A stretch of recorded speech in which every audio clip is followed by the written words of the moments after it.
Deuxième partie de l'Africa Newsroom. Nous sommes toujours en compagnie de nos invités Oumar Diop, Jean-Marie Talley et de notre éditorialiste Daouda Tall. Place tout de suite à notre grand angle.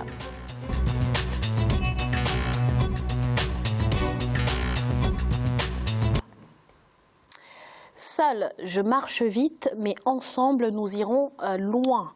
Ce sont les mots du président Andry Rajoelina qui a officiellement repris les rênes de Madagascar ce samedi. Dans son discours d'investiture, il a promis de combler en 5 années le retard économique accumulé par la grande île depuis son indépendance en 1960. On écoute l'analyse de quelques observateurs.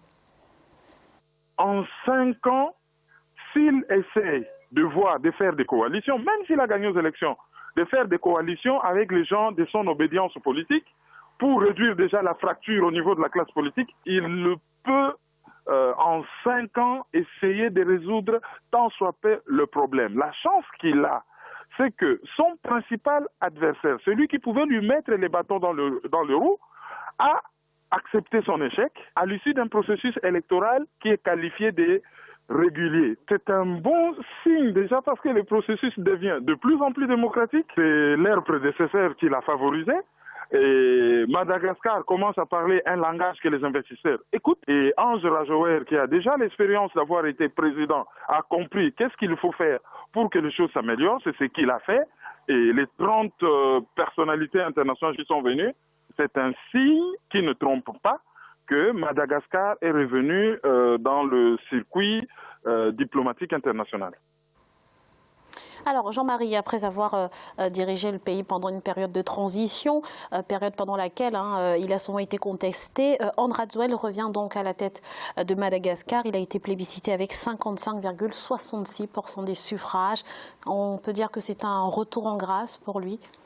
Je pense que c'est un exploit qu'il a commis, bon, un exploit positif, parce que vu les conditions dans lesquelles les élections se sont déroulées à Madagascar, avec trop de disparités et trop de différents opposants politiques aux visions diverses et disparates, avec en dessous éventuellement une problématique sociale ou ethnico-sociale et extrêmement délicate, pour faire exploser le pays, donc le fait qu'il soit revenu avec 55%, qu'il ne soit pas aussi lourdement contesté que dans la plupart d'autres pays, et qu'il soit même qu'il ait prêté serment avec autour de lui l'ensemble des anciens présidents, c'est un honneur, c'est plus qu'honorable.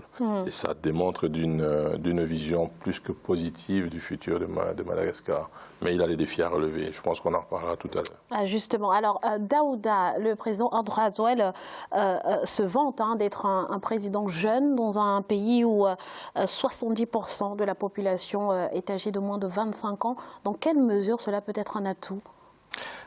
Oui, tout à fait. Il est jeune, 44 ans. Je pense que ça peut être un atout dans le sens où il vit avec son époque. C'est quand même un élément qu'il faut pas négliger. Également, c'est marrant le chiffre que vous donnez, 70% de la population qui est jeune. C'est pareil aussi, je peux dire 70% de la population qui vit en dessous du seuil de pauvreté. 72 à 77%. Voilà, je suis même gentil. Ouais. En même temps, donc vous voyez, quand on met sur la balance les deux, on se rend bien compte que les défis qui l'attendent sont énormes. Sa jeunesse, c'est quelqu'un qui est plein d'énergie, c'est quelqu'un qui vit avec son époque. Je crois que c'est un atout aujourd'hui. Et il y a une certaine cohérence, une population jeune, dirigée par un jeune. Maintenant, on peut dire on pourrait dire que sa jeunesse fait qu'il manque d'expérience peut-être, mais non, parce que c'est quelqu'un qui a été maire de Tana. Il a été aussi au pouvoir pendant la transition. Donc il connaît les affaires, il sait très bien, il connaît les rouages de la politique, il connaît son pays. Moi j'ai eu l'occasion d'aller à Madagascar pour voir justement tout ce potentiel qu'a ce pays pour se développer. S'il y a un pays qui aurait dû être bien au-dessus de là où il est aujourd'hui, c'est Madagascar. Comment expliquer justement que ce pays aujourd'hui... En matière de potentiel agricole, touristique...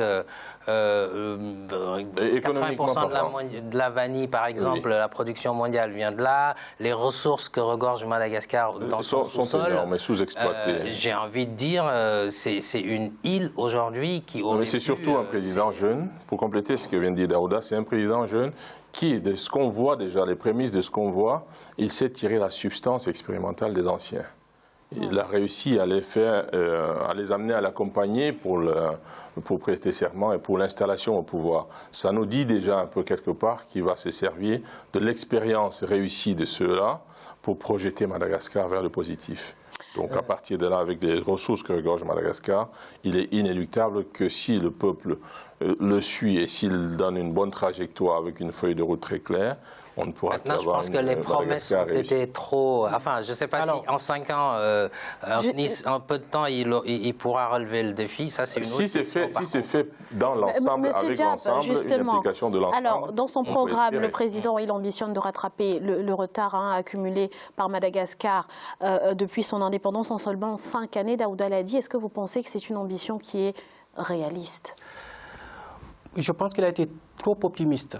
En fait, le Madagascar, c'est un pays qui est très pauvre. Ça a été rappelé tout à l'heure, 77% de la population est pauvre. L'agriculture est souvent menacée par des inondations. Donc, c'est un pays qui est très pauvre et c'est un pays qui souffre aussi de ce qu'on appelle de la macrocéphalie économique. À part Antananarive, la capitale, dans l'intérieur du pays, il n'y a rien. C'est pratiquement en état défaillant. Donc, dans toutes les grandes villes, souvent, il n'y a pas d'école, il n'y a pas d'infrastructure, il n'y a rien. Donc, le fait de fixer le cap en seulement 5 ans, j'ai envie de dire que j'attends. Tout à l'heure, on parle par rapport à sa jeunesse. Moi, je ne peux pas juger les chefs d'État africains par rapport à leur âge. Moi, je préfère toujours par rapport au projet, le projet qu'ils ont pour la société. Parce que vous prenez un pays comme les États-Unis, on peut critiquer Donald Trump, c'est un fou, il a plus de 70 ans. Et pourtant, il ne fait pas un mauvais travail. Là où on parle d'internationalisme, il parle pas de je termine, on peut le critiquer, on peut dire que ce n'est pas quelqu'un de bien, etc. Les États-Unis ne vont pas si mal que ça. Vous prenez le Nigeria, effectivement, qui est confronté au Boko Haram, ce n'est pas aussi mal non plus. Donc moi, je préfère juger les candidats par rapport à leur projet. Je trouve que le projet qu'il a, c'est un projet qui est extrêmement ambitieux, mais par contre, il ne nous a pas dit suffisamment les moyens sur lesquels il souhaite s'appuyer pour, en 5 ans, battre ce record qui est là. Donc je pense que c'est beaucoup trop ambitieux. Attendons de voir. Je peux juste compléter. Alors, je suis entièrement pour qu'il y ait des projets ambitieux en Afrique par rapport à ce que l'Afrique mérite d'avoir. Donc il faut être ambitieux.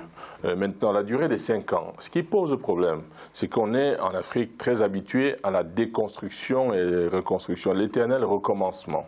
Alors, quand le projet est unificateur, et a une vision, a une prospection, est prospectif, et qu'on le met en place, si on n'est plus là au bout de 5 ans et que celui qui arrive commence là où l'autre s'est arrêté pour continuer, je ne vois pas en quoi. Et on ne devrait pas être projeté dans de grandes ambitions. Donc il faut tracer les grandes lignes. Donc c'est tout à fait normal. Il faut tracer les grandes lignes de façon très ambitieuse, se donner les moyens. Il est peut-être question simplement de voir les partenaires financiers, les partenaires au développement, les partenaires techniques, s'ils sont prêts aujourd'hui à accompagner ce président dans la vision qu'il a de son pays. Justement, le président semble vouloir prendre ses distances des partenaires habituels. Donc on peut se demander comment est-ce qu'il compte financer ça, c'est très important. Aujourd'hui, le Madagascar dépend beaucoup de l'aide au développement. Il y a un programme avec le FMI, etc. C'est un pays qui a quand même un certain nombre qui fait partie des pays qui sont endettés également. Le problème de Madagascar, c'est que c'était un pays qui était complètement fermé à une époque. Donc, qui coopérait souvent avec le Cuba, etc. Et du coup, Madagascar ne s'est pas ouvert au monde comme il fallait à un moment donné. Aujourd'hui, le programme de André Rajoelina, pour qu'il fonctionne, il faut cette ouverture-là. Moi, ce qui m'inquiète, c'est de dire, qu'il écarte les partenaires. Je ne pense pas que ce soit une bonne idée à l'heure actuelle. Alors, il n'a pas prévu de les écarter, il a prévu de se tourner vers d'autres partenariats. Vers d'autres partenariats, il faut diversifier. Mais je pense que les partenaires historiques, il ne faut pas non plus les exclure. Oui, alors, quand on se tourne vers d'autres partenariats, ça peut être un complément. Ce n'est pas forcément l'effacement des anciens. Exactement. Je pense que c'est très important, vous avez raison de le souligner, parce qu'il a effectivement... il voulait coûte que coûte une rupture, essayer par exemple de tourner le dos aux partenaires qui étaient là, sauf que le Madagascar n'a pas énormément de ressources. Les peu de ressources qu'ils ont, les ressources forestières, qui sont confrontées à une grande corruption, donc c'est très important. Ils n'ont pas beaucoup d'argent. Madagascar a énormément de ressources. Il y a énormément de ressources qui sont confrontées à la corruption. Donc les principales activités, que ce soit par exemple au niveau de l'éducation, ça a été financé par exemple par le FMI. Donc lui, il souhaite mettre fin à tout ça, sauf que ça n'a pas été dans le programme comment est-ce que techniquement on allait le faire. Donc il y a un programme qui était ambitieux, qui a été posé pour 5 ans, et je pense que ça n'a pas été suffisamment... Madagascar peut se baser sur ses ressources internes pour se développer. Ça, c'est une réalité. Ça, il faut le savoir. Mais par contre, il y a des préalables, c'est-à-dire qu'il faut quand même articuler son programme de manière à développer l'entrepreneuriat local, de manière à mettre en avant, non pas seulement dans un 5 ans, ça me nationaliste, mais quand même mettre en avant les intérêts du pays et de la population de Madagascar. Ça, c'est important. Mais Madagascar, on parlait de la RDC tout à l'heure. Madagascar regorge de ressources qui pourraient lui permettre de se développer. Il a dit un élément extrêmement important quand il prête serment, qu'il va modifier les mentalités. Exact. Et aussi modifier les façons de faire, donc de travailler. Ça veut dire beaucoup. C'est-à-dire, en fait, Madagascar souffre exactement des mêmes problèmes qui inhibent et qui minent l'Afrique, qui sont autant la corruption, qui sont l'insécurité. L'insécurité, qui est l'un des éléments sur lesquels il faut qu'il table très, très rapidement. Justement, ça m'amène à la question justement des défis, Jean-Marie, qui attendent le président André Rajoelina, mais pas seulement sur le plan économique, il y a également sur le plan environnemental, sur le plan économique, sur le plan sociétal. Il faut développer des chaînes de valeur. Il faut développer, pour permettre l'industrialisation d'abord de son pays et de l'Afrique, parce qu'il y a un partenariat, il faut qu'il y ait un développement de partenariat avec l'Afrique intra-Afrique, en fait, intracontinentale. Un développement de ces partenariats pour permettre le développement économique des relations. Alors, il est situé aux côtés de l'Afrique du Sud. Il n'est pas très loin de l'Afrique centrale, en tout cas de la Grande Afrique. Donc une position géographique stratégique. Il a une position géographique très stratégique et donc il bénéficie, en tout cas, il a un sous-sol, il a des matières premières, il a des capacités énormes. Maintenant, il lui appartient. Avec cette jeunesse qui a envie, et avec aussi une diaspora qui est très active, qui a envie de l'accompagner. Donc, il n'est plus dans la posture de dispute ou de discussion, et donc qui a envie de s'organiser pour l'accompagner vers la réussite. Il est capital qui s'y tourne. Alors, on parlait tout à l'heure de chercher les moyens. Que ce soit les moyens en termes de capacité, de ressources humaines, il peut les avoir en complément à l'extérieur pour venir renforcer l'intérieur. À l'intérieur, il y a déjà une jeunesse qui doit être professionnalisée, qui doit être qualifiée, qui doit l'accompagner dans ce sens. 5 ans, certes, ce n'est pas suffisant, mais qu'il mette en place le chemin, les voies, la projection, pour que même s'il n'est pas réélu au bout de 5 ans, que celui qui arrive sache qu'au moins il y a des valeurs minimales universelles pour ce pays qu'il faut suivre. Moi je pense que les défis énormes qui l'attendent, c'est la lutte contre la pauvreté. On a rappelé tout à l'heure, 77% de la population est très pauvre.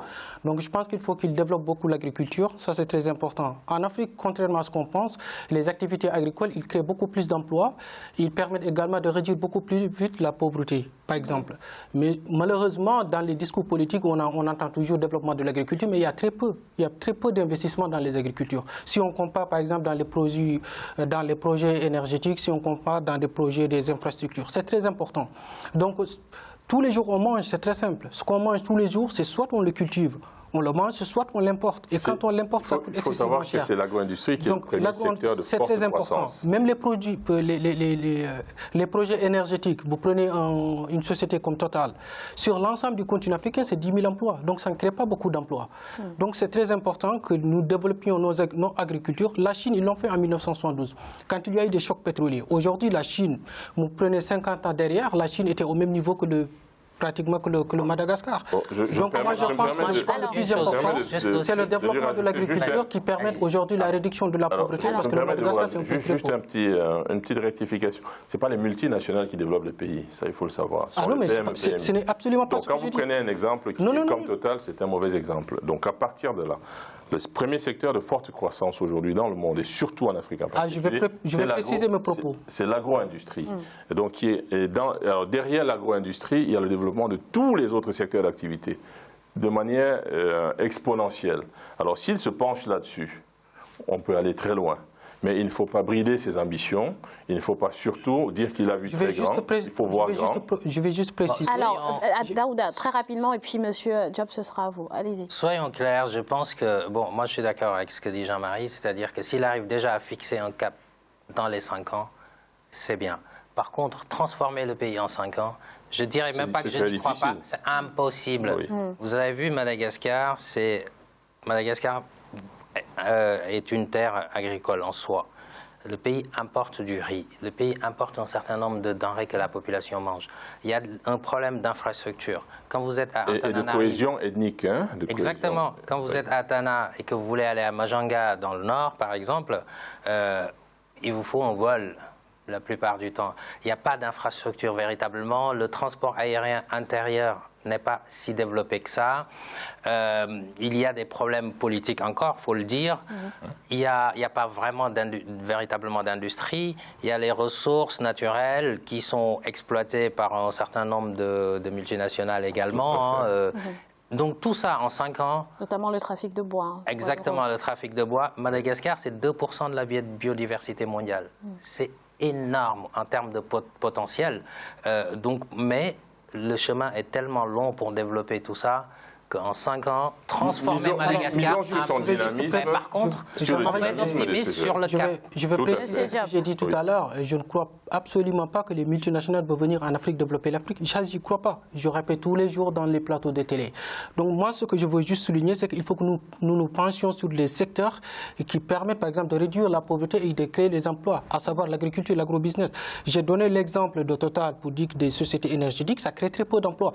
Ça, si vous prenez sur l'ensemble du continent africain, c'est 10 000, donc c'est rien, contrairement à ce qu'on pourrait créer par exemple dans le secteur agricole. Donc, je alors, ne crois pas l'investiture du président Andry Rajoelina a été marquée, Daouda, par la présence de nombreux chefs d'État africains. Est-ce qu'on peut l'interpréter comme une volonté justement de Madagascar de se rapprocher davantage des pays africains? Mais tout à fait. Je pense que c'est une excellente chose qu'il y ait toute cette représentation diplomatique qui soit là, un certain nombre de chefs d'État.